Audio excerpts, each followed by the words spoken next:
رسول اللہ صلی اللہ علیہ وسلم کی حدیث آ جائے، طویلات، تحریفات، تشریحات، بات آئی ہے تو کہہ دیتا ہوں۔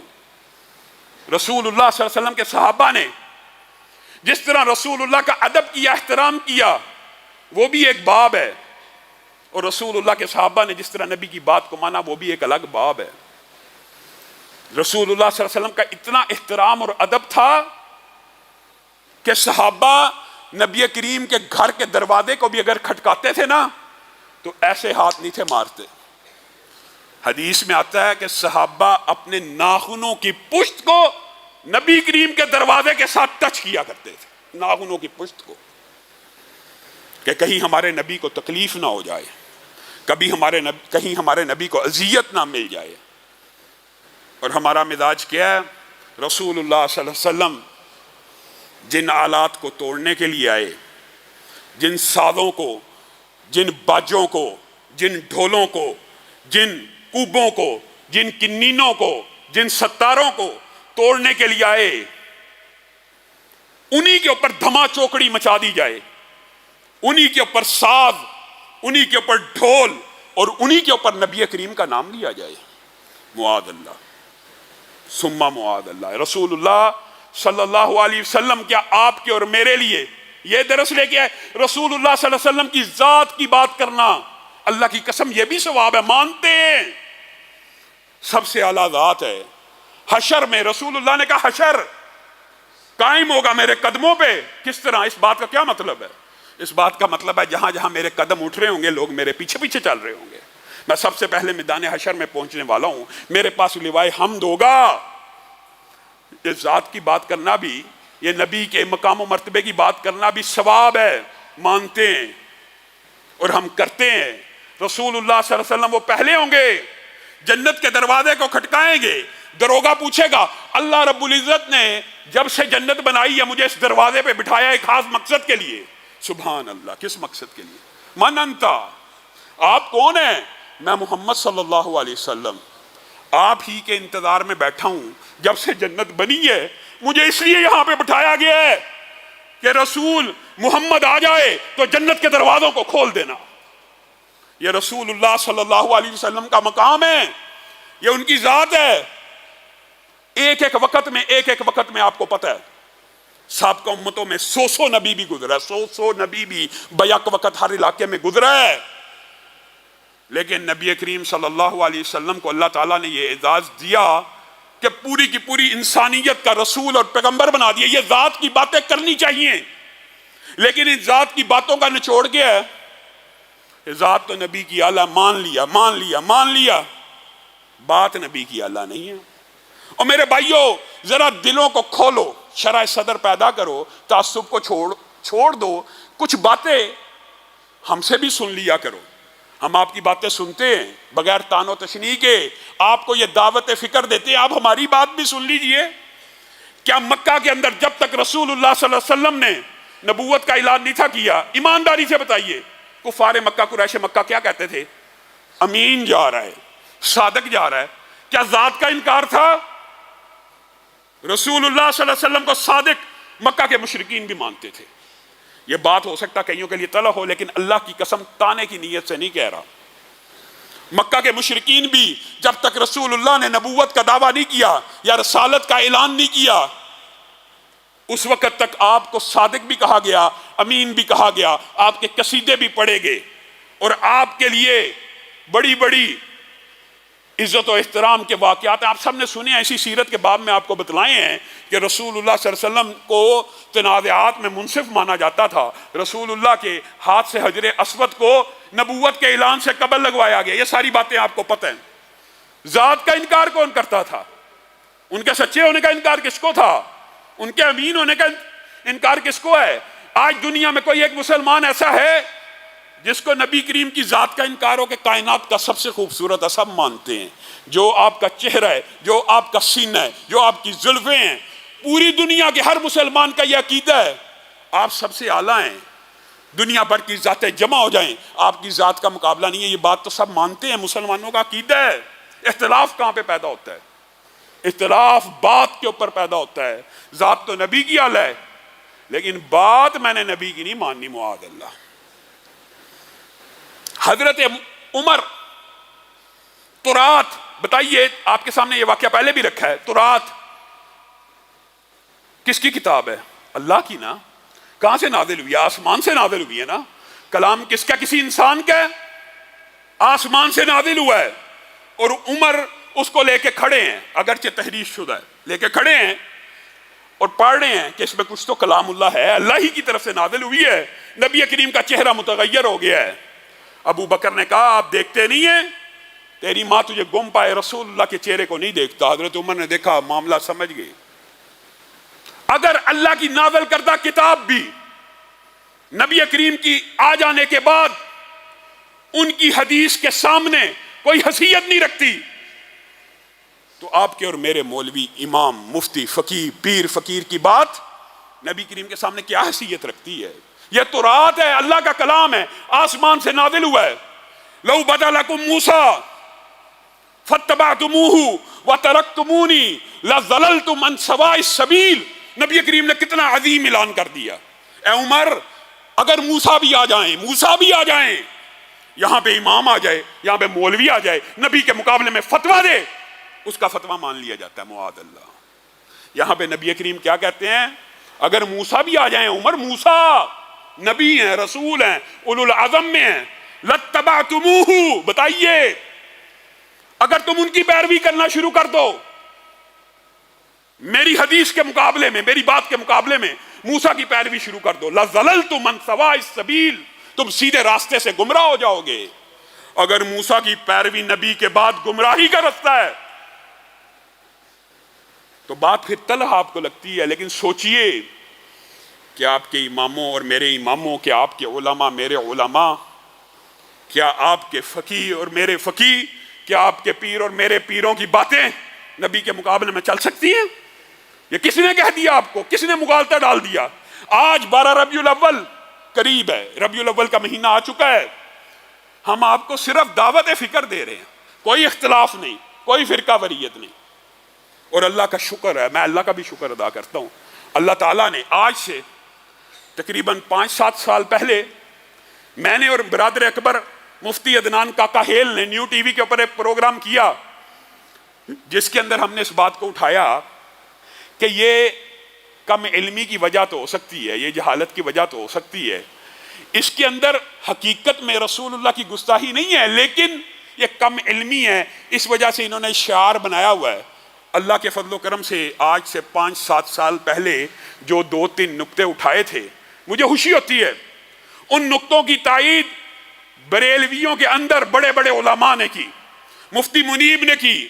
آج بھی بریلویوں کے بڑے علماء ان نکتوں کے اوپر ہمارے سے متفق ہو گئے، اللہ کا شکر ہے۔ ان میں سے ایک بات کیا تھی، آج وقت آگے سے نہیں دہرا رہا ہوں، کتنے دکھ اور افسوس کی بات ہے، اللہ کی قسم آپ نے وہ ویڈیوز دیکھی ہوئی ہیں۔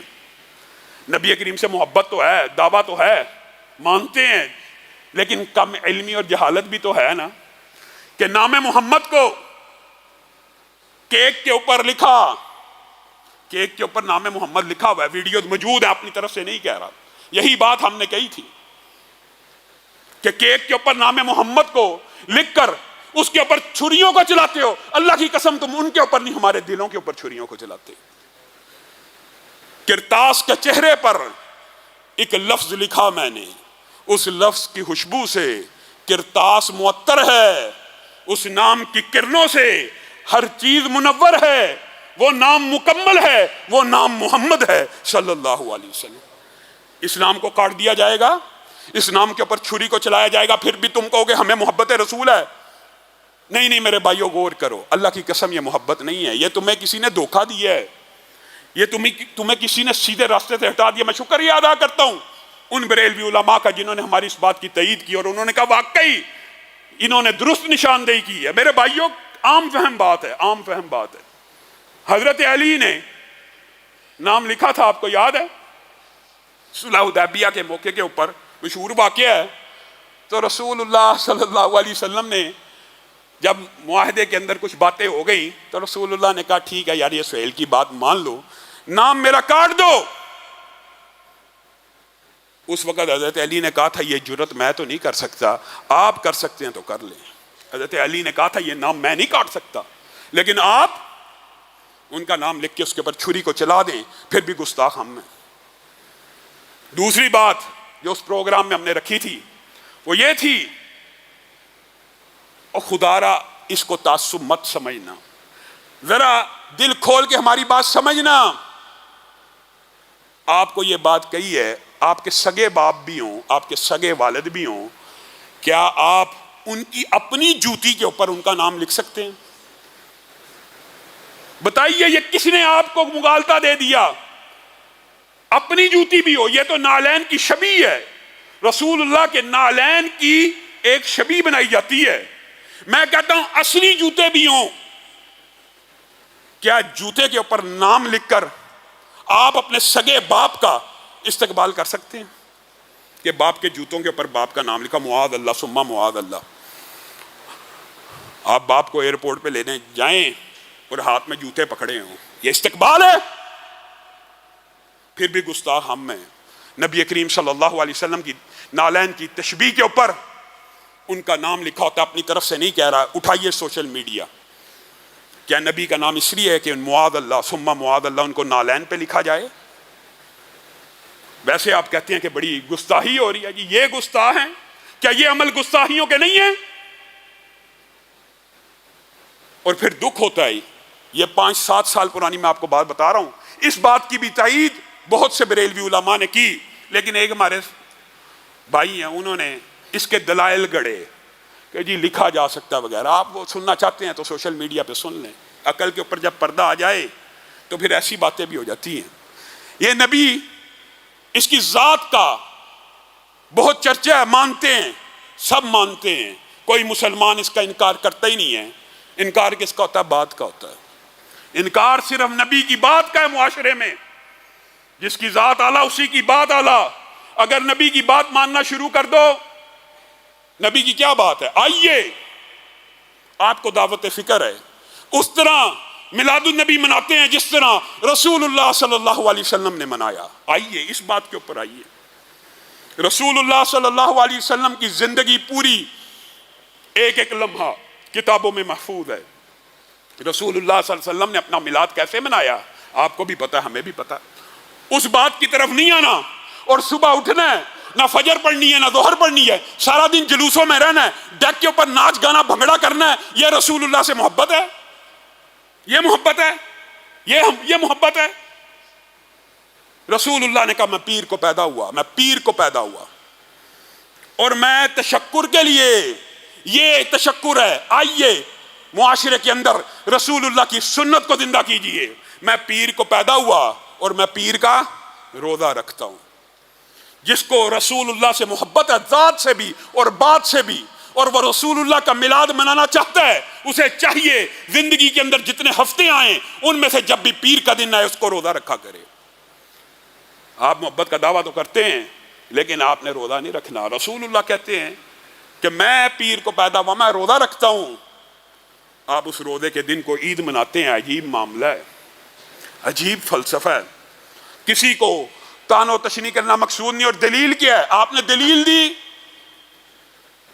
اللہ کی قسم اتحاد امت کا دائی اور چاہتا ہوں مشترکات میں امت ایک ہو جائے، لیکن آپ دلیل دیتے ہیں تو اس کا جواب بھی سن لیجئے۔ یہ ہمارے پاس دلیل ہے میلاد النبی منانے کی، ایک اور بھی کیا دلیل ہے؟ ابو لہب جب دنیا سے چلا گیا تھا، ایک بندے کو خواب آئی تھی، ابو لہب اس سے ملا تھا، اور ابو لہب نے کہا تھا پیر کے دن مجھے میرے ہاتھوں پہ پانی پلایا جاتا ہے اس لیے کہ میں نے اس ہاتھ کے اشارے سے جس دن نبی کریم پیدا ہوئے تھے اپنی لونڈی کو آزاد کیا تھا۔ یہ دلیل ہے، یہ دلیل آپ پیش کرتے ہیں۔ پہلی بات، کس بندے نے خواب دیکھا؟ کہیں ذکر نہیں، ایک مجہول آدمی نے، بالفرض کسی صحابی نے بھی خواب دیکھا ہو تو نبی کے علاوہ کسی کی خواب حجت نہیں، پہلی بات۔ لیکن تمام کتابوں میں اس بندے کا نام بھی پتہ نہیں کس نے خواب دیکھا، لیکن یہ ذکر موجود ہے ایک بندے نے خواب دیکھا۔ کون دیکھا؟ کس نے دیکھا؟ اس نے یہ دیکھا، یہ دلیل بھی آپ کے خلاف ہے اگر آپ غور کریں۔ اس نے دیکھا کہ ابو لہب کہتا ہے میں نے پیر کے دن جب رسول اللہ صلی اللہ علیہ وسلم پیدا ہوئے تھے اس دن ایک لونڈی کو آزاد کیا تھا، اس لیے پیر کے پیر اس روایت کے اندر بھی سال کا ذکر نہیں ہے، سال بعد کا ذکر نہیں ہے، بلکہ ذکر کیا ہے پیر کے پیر، پیر کے پیر۔ اگر آپ اس کو بھی حجت مانیں تو منائیں گے کب؟ پیر کے پیر۔ کس طرح؟ روزہ رکھ کے۔ مجھے پیر کے پیر میرے ہاتھ کے اوپر پانی پلایا جاتا ہے۔ میرے بھائیوں، یہ کس نے خواب دیکھا؟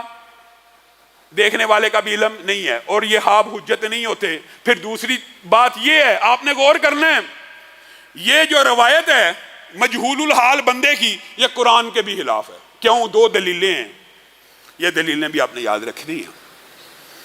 پہلی بات، خواب میں ابو لہب کا ہاتھ بتلایا گیا کہ اس کے ہاتھ کے اوپر اس کو پانی پلایا جاتا ہے۔ تبت یدا ابی لہب و تب، اللہ کہتا ہے ابو لہب کے ہاتھ ٹوٹ گئے، تو کہتا ہے اس کے ہاتھ سلامت ہیں، اور آج بھی اس کے اوپر پانی پلایا جاتا ہے۔ دوسری دلیل وہ بھی قرآن پاک کی آیت ہے، اور اسی سے اگلی آیت ہے۔ لونڈی جو ہوتی ہے، لونڈی وہ بندے کا مال ہوتا ہے کہ نہیں؟ مال ہوتا ہے نا، مال و اسباب ہوتا ہے نا لونڈی۔ اس کو آزاد کیا جاتا ہے، اس کو خریدا جاتا ہے، اس کو بیچا جاتا ہے، مال ہے نا۔ اگر بندہ مر جائے وراثت میں تقسیم ہوتی ہے نا۔ آپ کہتے ہیں اس لونڈی کو آزاد کرنے کا فائدہ ابو لہب کے مال نے اس کو پہنچا دیا۔ اللہ کہتا ہے ما اغنا عنہ مالہ وما کسب، ابو لہب کو اس کے مال نے کوئی فائدہ نہیں پہنچایا، تو کہتا ہے فائدہ پہنچایا۔ اللہ کہتا ہے کوئی فائدہ نہیں پہنچایا، تو کہتا ہے فائدہ پہنچایا۔ اللہ تو کہہ رہا ہے کوئی فائدہ نہیں پہنچایا، اللہ تو کہہ رہا ہے اس کے ہاتھ ٹوٹ گئے۔ میرے بھائیوں، آئیے تعصب کے بغیر جس نے آج کے بعد میلاد النبی کا اہتمام کرنا ہے، وہ اپنی زندگی کے اندر، اسلام میں ہفتہ روزے کا کنسپٹ ہے، پیر کا ہے، ہمیں اقرار ہے، سالگرہ کا کنسپٹ نہیں ہے۔ کیوں؟ کیونکہ سالگرہ کو عیسائی وہ پہلا مذہب تھا جنہوں نے اپنے نبی کی پیدائش کو عید قرار دیا۔ اسلام اس سے مختلف ہے، اور اگر اسلام میں یہ گنجائش موجود ہوتی تو کیا رسول اللہ آپ کو مجھے بتلائے بغیر چلے جاتے؟ رسول اللہ آپ کو مجھے بتلا کے گئے ہیں کہ میں پیر کو پیدا ہوا، میں پیر کو روزہ رکھتا ہوں۔ اللہ رب العزت جو کہا گیا، جو سنا گیا، اس کو سمجھنے کی توفیق عنایت فرمائے۔